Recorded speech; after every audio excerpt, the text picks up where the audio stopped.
ॐ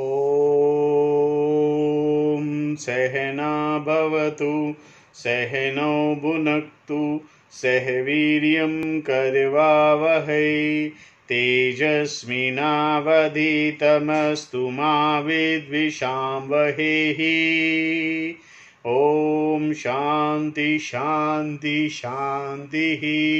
श्रुति स्मृति पुराणानाम् आलयं करुणालयं नमामि भगवत्पाद शंकरं लोकशंकरं शंकरं शंकराचार्यं केशवं बादरायणं सूत्रभाष्यकृतौ वन्दे भगवन्तौ पुनः पुनः। ॐ त्वमेव माता च पिता त्वमेव त्वमेव बन्धुश्च सखा त्वमेव त्वमेव विद्या द्रविणं त्वमेव सर्वं मम देव देव। ओम गुरुदेव भगवान शिव शंकर भोलेनाथ कैलाशपति महाराज की जय, भगवान व्यास जी महाराज की जय, शंकराचार्य भगवान की जय, स्वामी चिन्मयानंद भगवान की जय, स्वामी दयानंद भगवान की जय, स्वामी प्रबुद्धानंद भगवान की जय, माता पिता की जय, सभी गुरु देवताओं की जय, सभी गुरु देवताओं की जय। श्री कृष्ण गोविंद हरे मुरारी हे नाथ नारायण वासुदेवा। ओम यामिमां पुष्पितां वाचं प्रवदन्तय विपिक्षत चतः वेदवादरताः पार्थ नान्यादसतीति वादिनः कामात्मनः स्वर्गापरा जन्म कर्म फलप्रदां क्रियाविशेष बहुलां भोगेश्वर गतिं प्रति। ओम दूसरा अध्याय श्लोक 42 और 43। हे अर्जुन, वेद के कर्मकांड में मगन रहने वाले सकामी स्वर्ग को ही परम श्रेष्ठ मानने वाले इसके सिवा और कुछ नहीं हैं, ऐसा कहने वाले अविवेकी जन श्रेष्ठतर जन्म के रूप में कर्म फल देने वाली भोग तथा वैभव की गति के लिए बहुत से विशेष कर्मों के बारे में इस प्रकार की अलंकृत वाणी कहते हैं।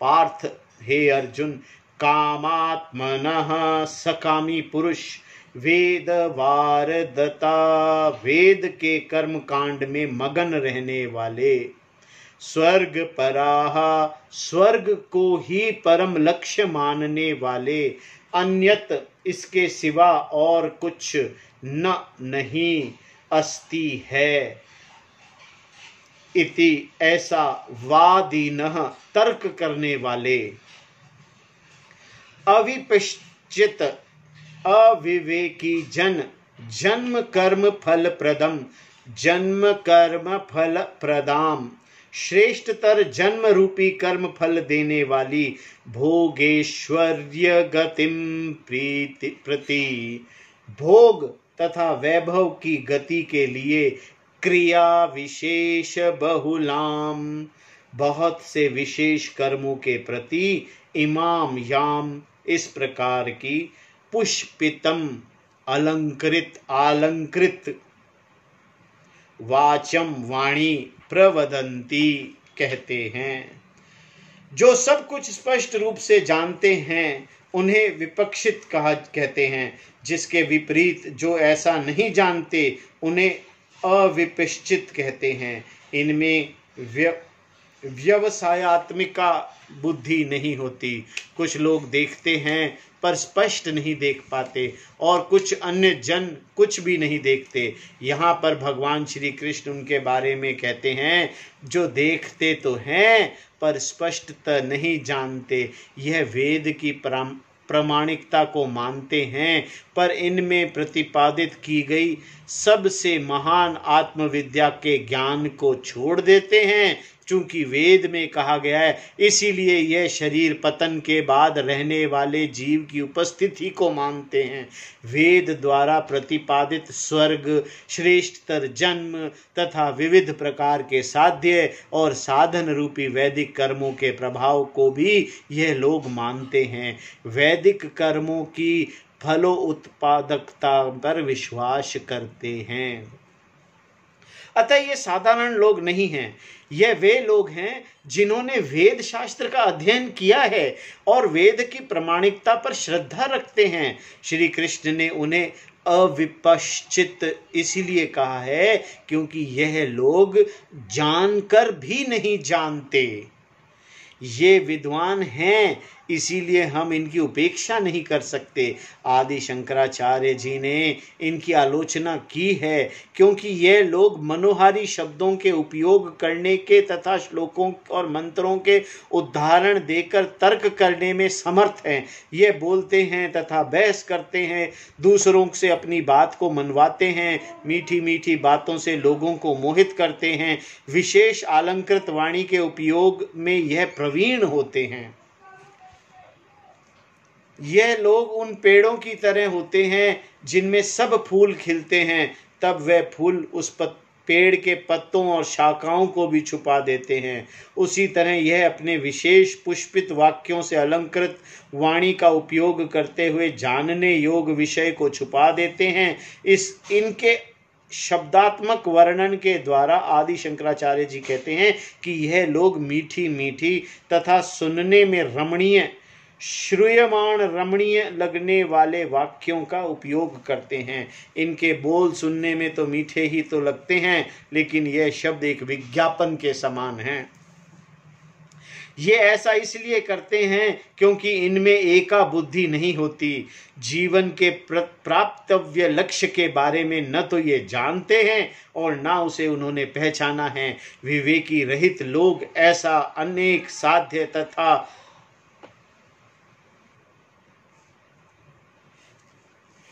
विवेक रहित लोग ऐसे अनेक साध्य तथा उनके साधन देने वाले वेद वाक्यों में रमण कर वेदांत के तथ्य की ओर गौर नहीं करते। इनको वेद वादरतः कहा गया है। यह वेदांत का भी अध्ययन करते हैं, पर केवल विशेष कर्म अनुष्ठान के लिए। यह लोग उन वाक्यों में रमण करते हैं जहाँ साध्य और साधन रूपी कर्म का कथन है। वेद के कर्म कांड में पुत्र कामेष्ठी, पुत्र प्राप्त करने की कामना से किया गया विशेष यज्ञ, आरोग्य तथा जीवन में आने वाले विघ्नों के हरण के उपाय बताने वाले कई वाक्य हैं। वेद में इन सभी वाक्यों का विस्तृत वर्णन दिया गया है। इसमें लगभग सभी कामनाओं की पूर्ति के उपाय का वर्णन है। जीवन में पाने के साध्य अनेक हैं तथा इन वाक्यों पर श्रद्धा रखकर कर्मों को करते हुए उनको अर्जित करना ठीक है, लेकिन वेद वाक्य में रमण करने वाले वेदवादरतः का आग्रह है कि जीवन में कर्म करने के सिवा और कुछ भी नहीं है। वे कहते हैं कि कर्म के प्रयास द्वारा इन साध्यों को पाना ही होगा। जीवन को व्यर्थ नहीं जाने दो। तुम्हें यह मौका, यहाँ एक मौका मिला है, आगे न जाने क्या होगा, फिर ऐसा अवसर मिले न मिले। अगर तुम्हें फिर जन्म मिला भी तो क्या यह जरूरी नहीं है कि तुम्हें मनुष्य जन्म ही मिले। अपने साध्य को पाने का अवसर केवल इस वर्तमान जीवन में ही है। ये कहते हैं कि जीवन में केवल कर्म ही करना है। स्वर्ग जिसे यह मोक्ष समझते हैं, उनके जीवन का सबसे उत्कृष्ट लक्ष्य है। वर्तमान जीवन में भी यह धन को ही यहाँ की सर्वश्रेष्ठ प्राप्ति मानते हैं। इनका कहना है कि इस लोक और परलोक दोनों में 100% सफलता मिलनी चाहिए। यह इस तरह की बातें करते हैं क्योंकि यह कामना परक हैं। कामात्मनः, कामनाओं का रहना और कामना परक होने में अंतर है। इनके व्यक्तित्व में प्राय कामना ही है। स्वर्ग इनका सर्वश्रेष्ठ लक्ष्य है। स्वर्ग पराह, इनकी बहुत सी इच्छाएं हैं जिनको इस जीवन में पूरा करना है तथा इसके उपरांत स्वर्ग को प्राप्त करना ही इनका पराकाष्ठा है। प्राय कर्मों का फल जन्म के रूप में मिलता है, वह किसी भी योनि में हो सकता है। तुम्हारे सभी अर्जित कर्म फलों का परिणाम जन्म के रूप में होता है। कामना पारक वेद के इन अनुयायियों की अलंकार भरी पुष्पवती वाणी कर्म फल रूपी जन्म प्रदान करने वाले कर्मों के विषय में ही होती है। जन्म कर्म फल प्रदम, अगले जन्म में तुम राजपुत्र होगे, धनवान के घर जन्म लोगे, ये ऐसे प्रलोभन देने वाले वाक्य कहते हैं। श्री कृष्ण ने क्रिया विशेष बहुलाम के विशेषण में इनके शब्दों का वर्णन किया है। इसका अर्थ है कि ये ऐसे नाना प्रकार के कर्म हैं जिनसे भोग और वैभव की गति मिलेगी। भोग ऐश्वर्य गतिम प्रीति, तुम जिस लाचारी को महसूस करते हो वह तुम्हें स्वीकार नहीं है, इसीलिए तुम भोग और ऐश्वर्य आवश्यक लगते हैं। एक बार तुम राजा बन जाओगे, अगले जन्म में तुम्हें स्वर्ग लोक के राजा का देवेंद्र बनोगे। ऐसे वाक्य सुनने में अच्छे लगते हैं, इसी से लोगों का मन बहक जाता है। इस प्रकार लक्ष्य से च्युत हुए लोगों के प्रति श्री कृष्ण खेद प्रकट करते हैं। इन शब्दों से लोग केवल बहक नहीं जाते, बल्कि इनमें उनका विश्वास इतना गहरा होता है कि यह उसके प्रचारक बनकर अन्य जनों को भी इसके प्रति आस्थावान बना देते हैं। यह स्वयं इसके बारे में स्पष्ट नहीं है, यही उनकी प्रचारात्मक प्रवृत्ति का कारण है। विश्वास मात्र करने वालों को प्रचारक बनाना पड़ता है, स्पष्टतः जानने वालों को नहीं, क्योंकि विश्वास सिर्फ विश्वास ही है, ज्ञान नहीं है। विश्वास करने वालों में शंका होती है, स्पष्टता नहीं होती, अतः उन्हें कुछ अन्य जनों का समर्थन आवश्यक लगता है। यह लोग किसी अन्य को सहमत कराने में सफल होने पर ही अपने आप को सुरक्षित समझते हैं, ताकि यह दोनों फिर एक दूसरे का समर्थन पा सकें। इन पुष्पित वाक्यों को सुनकर जिनका मन भटक जाता है, वे वेदांत अध्ययन की प्रवृत्ति में टिक नहीं पाते। अलंकार युक्त शब्दों से भटकाए हुए मन में लक्ष्य के प्रति स्पष्टता का होना संभव नहीं है। वेदवाद रतों से पुष्पित बातों में नहीं आकर उन वाक्यों पर यदि कोई विचार करे तो यह पता चलेगा कि इन वचनों में कोई तथ्य है ही नहीं। विचार करने पर यह वचन बहुत ही सुंदर और आकर्षित लगते हैं तथा अविवेकी जन इन्हें सुनकर भटक जाते हैं। भोगेश्वर प्रसक्त नाम तयापहत चेतसाम व्यवसायात्मिका बुद्धि समाधो न विधीयते। तया उस वाणी द्वारा अपहुत चेतसाम जिनका चित्त हर लिया गया है, भोगेश्वर प्रसक्त नाम जो केवल भोग और ऐश्वर्य को पाने में प्रवृत्त हैं, समाधौ उनके अंतःकरण में व्यवसायात्मिका निश्चयात्मिका बुद्धि न नहीं विद्यते होती, जिनका चित्त उस वाणी द्वारा हर लिया गया हो, अलंकृत वाणी द्वारा हर लिया गया हो, जो केवल भोग और ऐश्वर्य को पाने में प्रवृत्त हैं, उनके अंतःकरण में निश्चयात्मिका का बुद्धि नहीं होती। जिन्हें स्वर्ग की इच्छा है उनकी बुद्धि निश्चयात्मिक बुद्धि नहीं होगी। उन्हें अपना लक्ष्य जो मोक्ष है उसकी प्राप्ति के बारे में कुछ ज्ञान नहीं है। श्री कृष्ण ने सांख्य के ज्ञान का अनावरण कर दिया था, उसके बाद उन्होंने अर्जुन के लिए कर्म योग का अनावरण किया। यहाँ पर श्री कृष्ण ने केवल कर्म योग की स्तुति की है, सांख्य के बारे में कुछ नहीं कहा है। अमुक फल पाने के लिए ही मैं यह कर्म कर रहा हूँ, इस संकल्प में किए गए कर्म को काम्य कर्म कहते हैं। केवल इस स्वार्थ बुद्धि से प्रेरित होकर किए गए कर्मों की तुलना कर्म योग में करते हुए भगवान कर्म योग की प्रशंसा करते हैं। कर्म का फल सदा सीमित होता है, केवल फल की कामना से किए जाने वाले कर्म अंतःकरण शुद्धि प्रदान करने वाले नहीं होते,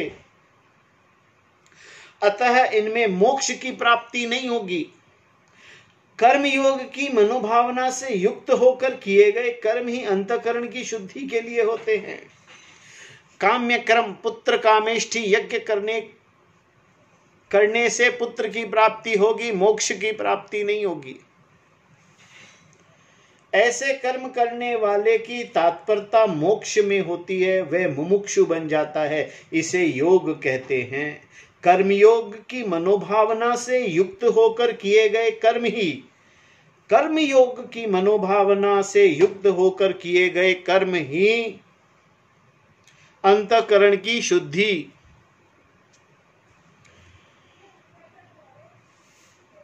कर्म योग की मनोभावना से युक्त होकर किए गए कर्म, जब आप प्रार्थना भी कर्म योग की मनोभावना से युक्त होकर किए गए कर्म ही अंतःकरण की शुद्धि के लिए होते हैं। प्रार्थनात्मक कार्य किया गया कर्म ही अंतःकरण की शुद्धि के लिए होता है। ऐसे कर्म करने वाले की तत्परता मोक्ष में होती है, वह मुमुक्षु बन जाता है, इसे योग कहते हैं। सामान्यतः लोग सीमित फल के लिए ही कर्म करते हैं। अमीर बनना, बढ़िया बिजनेस करना, बढ़िया कलाकार बनना, सामान्य लोग सीमित फल के लिए कर्म करते हैं, चाहे वह कर्म लौकिक हो अथवा वैदिक हो। अनित्य फल की प्राप्ति के लिए किए गए सभी कर्म काम्य कर्म में शामिल हैं। शास्त्र स्वर्ग लोक प्राप्ति की इच्छा से किए गए कर्म की गणना काम्य कर्म में करता है। वर्तमान श्लोक में जिन लोगों का उल्लेख किया गया है उनको वेद का ज्ञान है तथा वह वेद वाक्यों का उदाहरण भी करते रहते हैं, किंतु केवल कर्म की प्रतिभा और महिमा को प्रतिष्ठित करने की इच्छा से ही वे ऐसा करते हैं।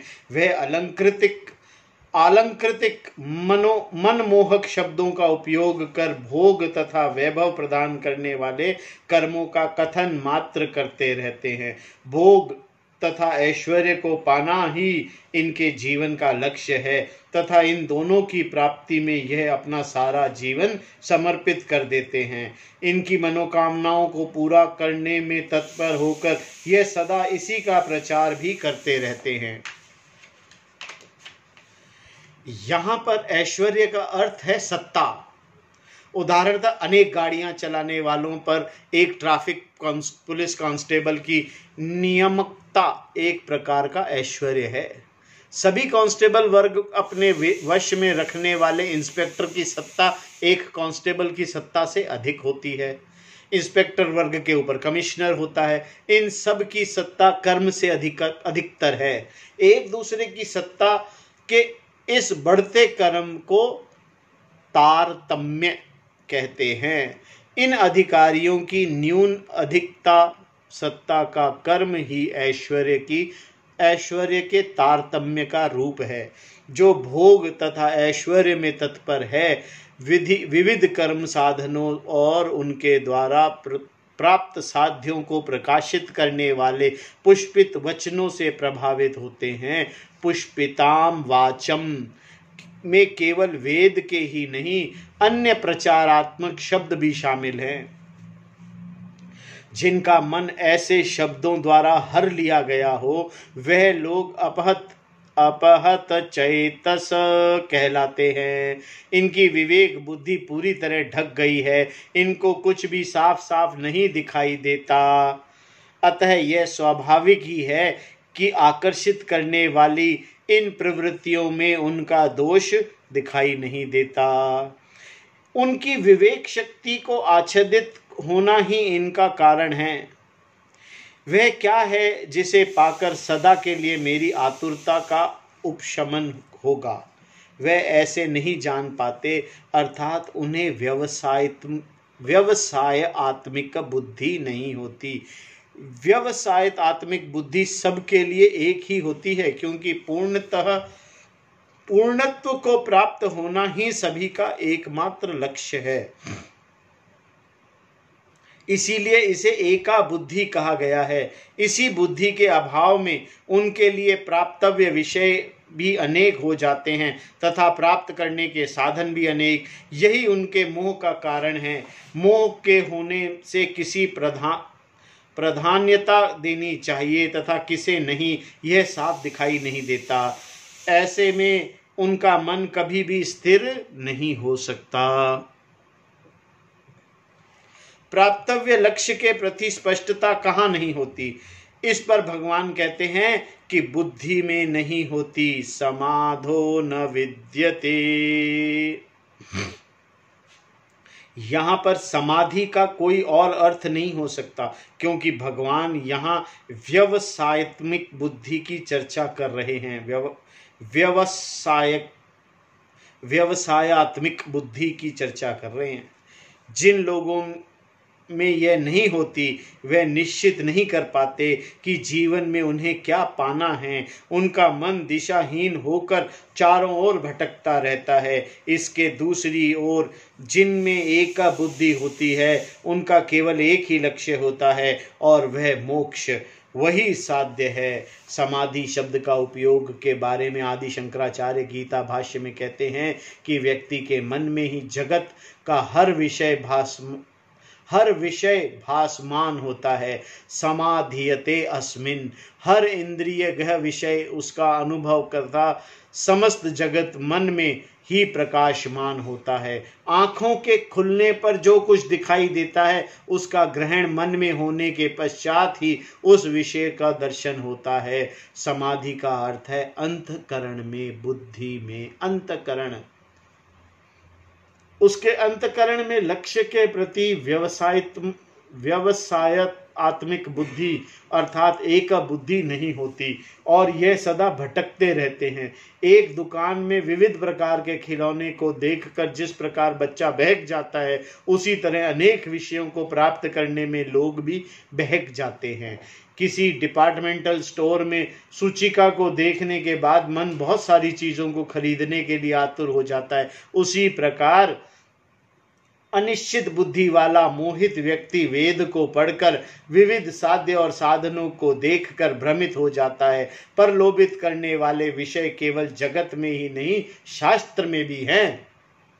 इस तरह भोग तथा ऐश्वर्य के प्राप्ति तत्परता रखने वालों को मन में अपरहत कहा जाता है और उनका विवेक आच्छेदित हो जाता है। इसीलिए श्री कृष्ण ने व्यवसायत्मिक बुद्धि की महत्ता पर जोर दिया है।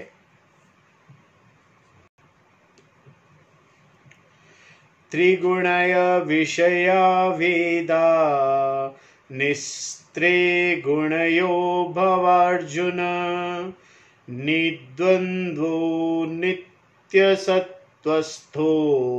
नियोगक्षेम आत्मवान। अर्जुन, हे अर्जुन, वेदः, सभी वेद, त्रैगुण्य विषयः, तीन गुणों के कार्य रूप संसार के विषयों को प्रकाशित करने वाले हैं।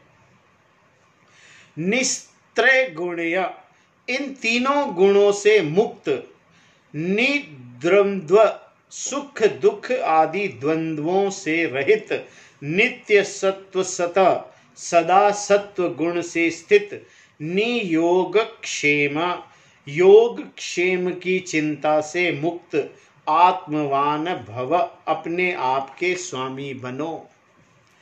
हे अर्जुन, सभी वेद तीनों गुणों के कार्य रूप संसार के विषयों को प्रकाशित करने वाले हैं। इन तीनों गुणों से मुक्त, सुख दुख आदि द्वंद्व से रहित होकर सदा सत्व गुण में स्थित अपने आप के स्वामी बनो। सब गुणों से मुक्त होकर सत्वगुण में स्थित हो, सत्व गुण में स्थित होकर अपने आप के स्वामी बनो। अपनी व्याख्या में इस श्लोक की प्रस्तावना देते हुए भाष्यकार आदि शंकराचार्य जी कहते हैं कि भोग तथा ऐश्वर्य में तत्पर रहने वालों के लिए जिनमें विवेक नहीं है, वेद त्रैगुण्य विषया है। वेद की परिभाषा में मात्र इतना ही नहीं, उसमें वेदांत भी शामिल है। यहाँ पर तात्पर्य यह है कि भोग तथा ऐश्वर्य में तत्पर रहने वाले केवल वेद की इस दृष्टि से देखते हैं, जिसके मन में जो इच्छा है वही उसे वेद में भी दिखाई देता है। प्राय व्यक्ति में जिस विषय की स्पृहा होती है वही उसे दिखाई देता है। प्राय व्यक्ति में जिस विषय की स्पृहा होती है, जो व्यक्ति जैसा देखना चाहता है, जो चाहता है उसे वही दिखाई देता है। वेद में कई विषयों का प्रतिपादन किया गया है, पर तुम उसी को ढूंढोगे जिसे तुम चाहते हो। वेद में अनेक साध्य को प्राप्त करने के कई तरीके बताए गए हैं। ज्ञात साध्य के अज्ञात साधन, अज्ञात साध्य के लिए ज्ञात साधन तथा अज्ञात साध्य के लिए अज्ञात साधनों का वेद में वर्णन है। उदाहरणतः स्वर्ग अज्ञात है, स्वर्ग किसी ने नहीं देखा। स्वर्ग अज्ञात है क्योंकि उसका सीधा ज्ञान हमें नहीं है। वर्तमान जन्म में श्रेष्ठतर जन्म जिसके बारे में शास्त्र कहता है वह भी अज्ञात है। वह धार्मिक जीवन के अनुसरण से प्राप्त होगा। धर्म एक ज्ञात विषय है क्योंकि भला और बुरा का ज्ञान किसी भी मनुष्य के लिए पूरी तरह अज्ञात नहीं है। वह साध्य तुम चाहे पूर्व जन्म हो या स्वर्गलोक हो, अमुक साधन सही है या नहीं, इसे वेद प्रमाणित करता है। आरंभ में मुझे इसका ज्ञान नहीं होता कि उचित कर्म के करने से मुझे पुण्य मिलेगा या पाप होगा। उचित कर्म का केवल दृष्ट फल वर्तमान में मिलता है, किंतु इस कर्म से अर्जित होने वाले अदृष्ट फल के बारे में वेद द्वारा पता चलता है। प्रस्तुत दृष्टांत अज्ञात साध्य के ज्ञात साधन का है। ज्ञात साध्य है के लिए अज्ञात साधन का दृष्टांत है पुत्र कामेष्ठी यज्ञ। अन्य सभी प्रयास असफल होने पर डॉक्टरों के द्वारा बताए गए सभी उपाय निष्प्रयोजित सिद्ध होने के बाद किसी अज्ञात प्रतिबंधक का अनुमान लगाकर एक व्यक्ति उस प्रतिबंधक के निवारण के लिए प्रार्थना के रूप में वेद द्वारा दिए गए कर्म को करता है। उस यज्ञ को केवल पुत्र प्राप्त करने के उद्देश्य से ही किया जाता है। अतः वेद में कई ज्ञात तथा अज्ञात विषयों के साध्य और साधन बताए गए हैं, लेकिन यह सभी फल काल द्वारा सीमित अर्थात नश्वर हैं। भोग और ऐश्वर्य में तत्पर रहने वाले लोगों को ऐसे फलों की ही अपेक्षा होती है। सात्विक, राजसिक तथा तामसिक गुणों से संबंधित अर्थात सांसारिक विषयों के उपाय के रूप में ही यह वेद को देखते हैं। सत्व के सुख, रजस में से चंचलता तथा तमो से मादता और शोक प्राप्त होता है। इन तीनों गुणों से ही तुम सुख और दुख को प्राप्त करते हो। इन तीन गुणों की सीमा में आने वाले का अर्थ ही संसार है। यहाँ पर श्री कृष्ण ने अर्जुन से साफ साफ कहा है कि वह सांसारिक सुख की प्राप्ति को अपना लक्ष्य नहीं बनाए। निसूत्रे गुणयो भव।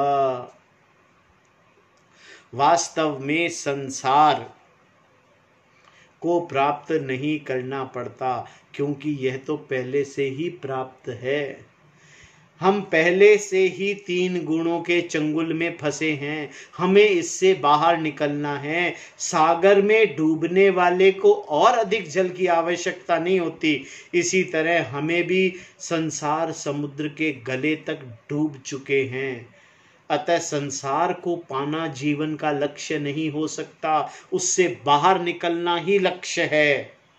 श्री कृष्ण ने अर्जुन से कहा, संसार से ही श्रेष्ठतर स्थान पाने के लिए वेद में झांकने की आवश्यकता है। अपने विवेक का उपयोग करो। वेद को समझने की क्षमता पाकर सांसारिकता को और दृढ़ बनाना निरर्थक है। ये शरीर जो है वेद को समझने की क्षमता रखता है, और इसी में सांसारिकता, संसार की सभी इच्छाओं को दृढ़ बनाना निरर्थक है। सांसारिक चीजों को लक्ष्य करना निरर्थक है। तुम ऐसे व्यक्ति बनो जो संसार से मुक्त निस्त्रैगुण्य भव। आदि शंकराचार्य इसका अर्थ देते हुए कहते हैं निष्कामो भव, अर्थात कामनाओं से छूट जाओ, भोग तथा ऐश्वर्य की कामना से मुक्त हो जाओ। भोग और ऐश्वर्य तुम्हारे लक्ष्य ना हो। इसके अतिरिक्त सुख दुख आदि द्वंद्वों से स्वतंत्र हो जाओ। भाष्यकार ने द्वंद्व और निद्वंद इन दोनों का अर्थ भी दिया है। द्वंद्व को सुख और दुख के कारण का अर्थ में लिया गया है। जो व्यक्ति सुख और दुख रूपी भोग देने वाले हेतुओं से मुक्त है वह निद्वंद कहलाता है। सुख दुख के हेतुओं से कोई मुक्त कैसे हो? अपनी दृष्टि के लिए किसी परिस्थिति पर निर्भर नहीं रहना ही इसका उपाय है। उदाहरणतः सर्दी और गर्मी दुख के कारण हो सकते हैं। यदि तुम्हारा भी यही अनुभव रहा हो तो तुम अपने सुख के लिए इन पर निर्भर हो, अर्थात तुम निद्वंद नहीं हो।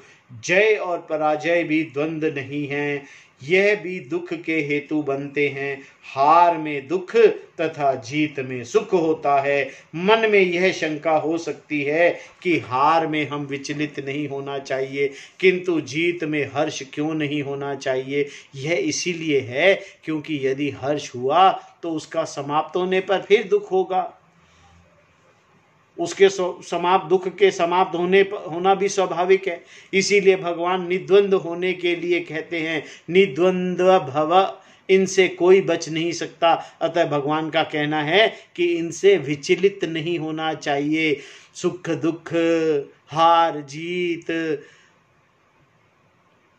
इनसे विचलित नहीं होना चाहिए। सर्दी गर्मी से बचना संभव नहीं है, किंतु मन का संतुलन रखते हुए इनसे विचलित हुए बिना भी रहा जा सकता है। इसी तरह प्रतिकूल स्थितियों में भी अपने आप पर नियंत्रण पाना संभव है। जिस व्यक्ति के मन में सत्व गुण की प्रचुरता है वह सत्वस्थ कहते हैं। यदि सत्व गुण की प्रचुरता हो तो उसमें निश्चलता, विवेक, विचार करने की क्षमता तथा ज्ञान का होना संभव है। यदि रजोगुण अधिक हो तो व्यक्ति चंचल, अभिलाषी तथा सक्रिय होता है। भगवान अर्जुन को ज्ञान में तत्पर होने के लिए कहते हैं नित्य सत्वस्थ भव, ताकि वह निस्सत्रे गुण्य बन सके। योगक्षेम का अर्थ देते हुए श्री शंकराचार्य जी कहते हैं कि किसी अप्राप्त या अभिष्ट विषय को पाने के प्रयास को योग कहते हैं, तथा प्राप्त किए गए विषय की रक्षा करना क्षेम कहलाता है। नौकरी के न होने पर उसे ढूंढना योग कहलाता है। उसे प्राप्त करने के लिए अर्जी देना, इंटरव्यू के लिए जाना आदि प्रयास योग में शामिल है। नौकरी मिलने पर उसे खोए बिना संभाल कर रखना क्षेम है। धन अर्जित करना योग है। क्षेम का अर्थ है कमाई हुई धन राशि को बचा कर रखना तथा पूंजी निवेश करना। संतान प्राप्त करना योग है। उसकी रक्षा तथा परवरिश करना क्षेम है। विवाह करना योग है तथा वैवाहिक जीवन निभाना क्षेम है। इसी प्रकार जीवन के हर मोड़ पर योग और क्षेम है। हमारी हर समस्या योग और क्षेम से संबंधित है। हम जिसे चाहते हैं उसे पा नहीं सकते और प्राप्त हुए विषय को गंवा देते हैं। इस तरह सिर में केश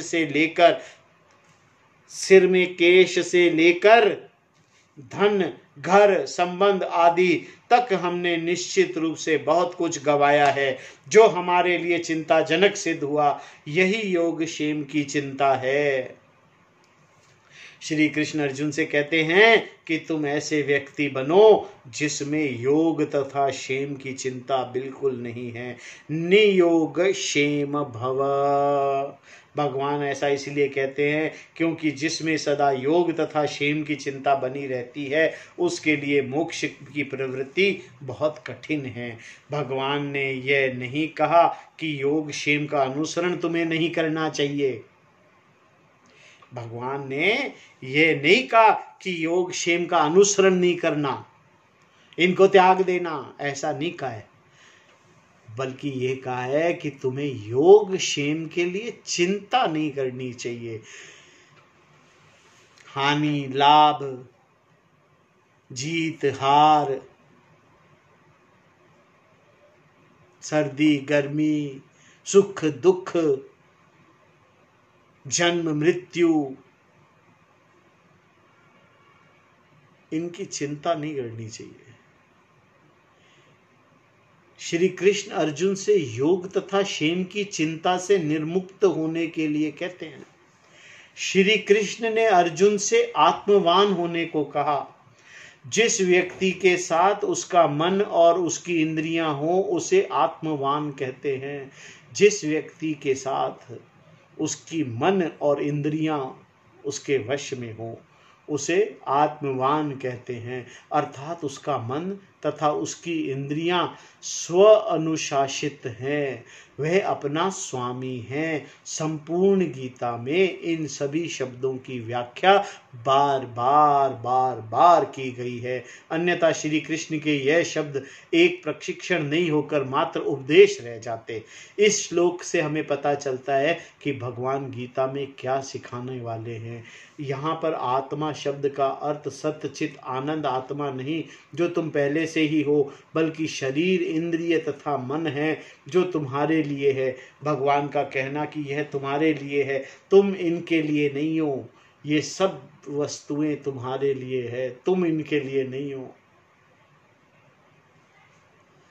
इनकी स्पृहा में आकार कहीं बहक न जाना, इनकी स्पृहा में आकर कहीं बहक न जाना। तुम्हारे मन सदा तुम्हारे ही साथ रहे। अपनी स्वाभाविक प्रवृत्ति तथा लापरवाही से मुक्त रहो। सदा जागरूक रहो, सदा अपने संतुलन को बनाए रखो। यद्यपि सीखने के लिए वेद में बहुत कुछ है, फिर भी भोग तथा ऐश्वर्य में तत्पर रहने वाले वेदों को त्रैगुण्य विषय त्रिगुणात्मिक सांसारिक सुख प्रदान करने वाले के रूप में ही देखते हैं। श्री कृष्ण का कहना है कि अर्जुन ने तो इन विषयों को देख लिया है। वेद में तत्व निरूपण करने वाला वेदांत भी है, जिसके बारे में ज्ञान प्राप्त करने का समय अब अर्जुन के जीवन में आ गया है। इसीलिए भगवान ने उसे निस्त्रैगुण्य होने का कहा। इसी बात पर जोर देते हुए भगवान ने आगे कहा, यावानर्थ उद्पाने सर्वतः संपलुप्तोदके तावान् सर्वेषु वेदेषु ब्राह्मण्यस्य विजानतः। यावानर्थे उद्पाने सर्वतः संपलुतोदके तावान् सर्वेषु वेदेषु ब्रह्मणस्य विजानतः। भली प्रकार ब्रह्म को जानने वाले ब्राह्मण के लिए सर्वेषु वेदेषु सभी वेदों में तावान उतना ही प्रयोजन रहता है। यावान जितना, अर्थः प्रयोजन, सर्वतः सब ओर से, संपलुतोदके परिपूर्ण जलाशय में, उद्पाने कुएं का। ब्रह्म को भली प्रकार जानने वाले किसी ब्राह्मण के लिए वेदों का उतना ही प्रयोजन होता है जितना बाढ़ के समय चारों ओर जल से डूबी हुई धरती में कुएं का होता है।